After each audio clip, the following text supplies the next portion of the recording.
O Novo Testamento. Bíblia na linguagem de hoje. Atos dos Apóstolos. Capítulo 9. Enquanto isso, Saulo não parava de ameaçar de morte os seguidores do Senhor Jesus. Ele foi falar com o grande sacerdote e pediu cartas de apresentação para as sinagogas da cidade de Damasco. Com esses documentos, Saulo poderia prender e levar a Jerusalém os seguidores do caminho do Senhor que moravam ali, tanto os homens como as mulheres. Mas na estrada de Damasco, quando Saulo já estava perto daquela cidade, de repente uma luz vinha do céu e brilhou em volta dele. Ele caiu ao chão e ouviu uma voz que dizia: "Saulo, Saulo, por que me persegues? Quem é o Senhor?" perguntou ele. A voz respondeu: "Eu sou Jesus, aquele que você persegue. Mas levante-se, entre na cidade e ali dirão a você o que deve fazer."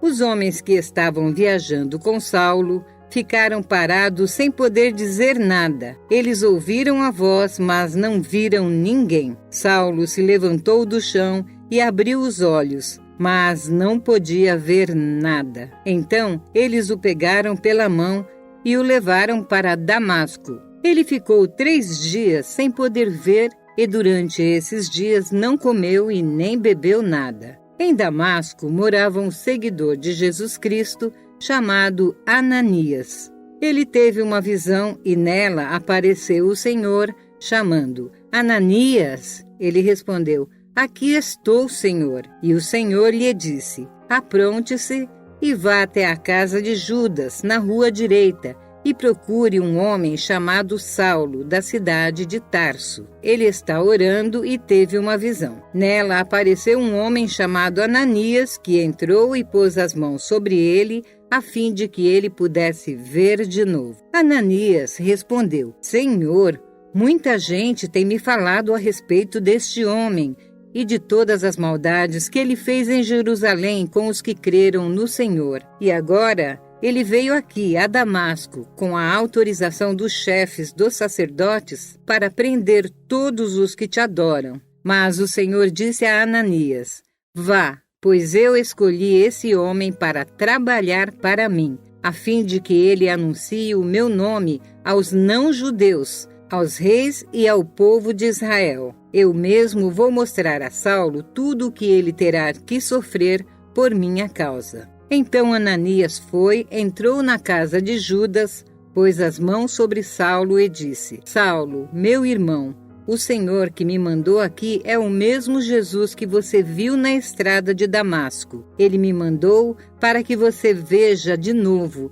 e fique cheio do Espírito Santo." No mesmo instante, umas coisas parecidas com escamas caíram dos olhos de Saulo e ele pôde ver de novo. Ele se levantou e foi batizado. Depois ele comeu alguma coisa e ficou forte como antes. Saulo ficou alguns dias com os seguidores de Jesus em Damasco e começou imediatamente a anunciar Jesus nas sinagogas, dizendo: "Jesus é o Filho de Deus." Todos os que ouviam Saulo ficavam admirados e perguntavam: "Não é este o homem que em Jerusalém estava matando todos os seguidores de Jesus? Não foi ele que veio até aqui para prender e levar essa gente aos chefes dos sacerdotes?" Mas as mensagens de Saulo se tornavam cada vez mais poderosas, e as provas que ele apresentava de que Jesus era o Messias eram tão fortes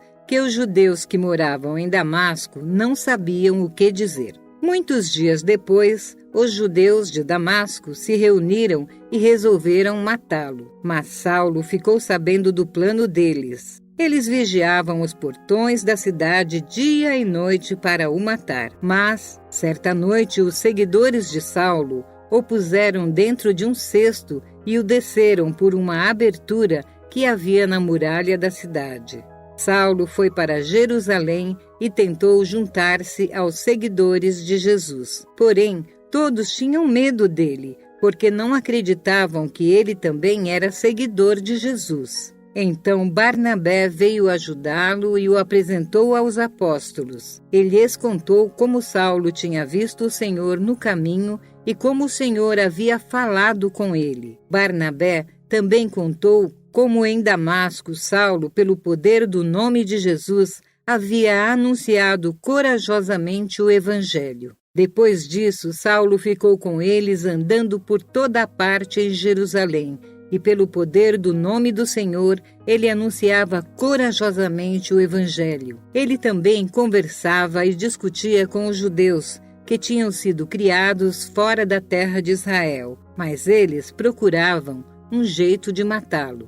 Quando os irmãos souberam disso, levaram Saulo até a cidade de Cesareia e depois o mandaram para a cidade de Tarso. Em toda a região da Judéia, Galiléia e Samaria, a igreja estava em paz. Ela ficava cada vez mais forte, crescia em número de pessoas com a ajuda do Espírito Santo e mostrava grande respeito pelo Senhor Jesus.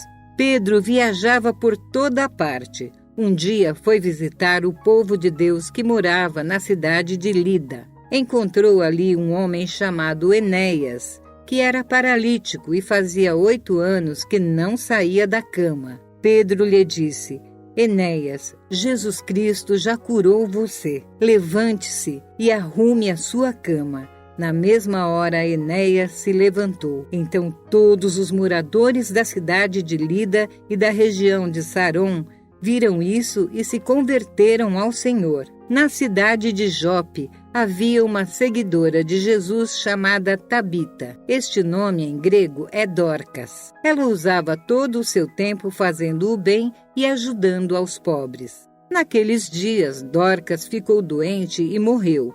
Lavaram o corpo dela e depois puseram num quarto do andar de cima. Jope ficava perto de Lida. Quando os seguidores de Jesus em Jope souberam que Pedro estava em Lida, enviaram 2 homens para levar-lhe o seguinte recado: Por favor, venha depressa até Jope. Então Pedro se aprontou e foi com eles. Quando chegou lá, eles o levaram para o quarto de cima. Todas as viúvas ficaram em volta dele chorando e mostrando os vestidos e as outras roupas que Dorca havia feito enquanto ainda estava viva. Então, Pedro mandou que todos saíssem do quarto e, em seguida, se ajoelhou e orou. Depois virou-se para o corpo de Dorcas e disse: Tabita, levante-se. E ela abriu os olhos. Quando viu Pedro, sentou-se. Pedro pegou-a pela mão e ajudou-a a ficar de pé. Em seguida, chamou toda a gente da igreja, inclusive as viúvas, e a entregou a eles viva. As notícias a respeito se espalharam por toda a cidade de Jope, e muitos creram no Senhor. Pedro ficou lá muitos dias na casa de um curtidor de couros chamado Simão.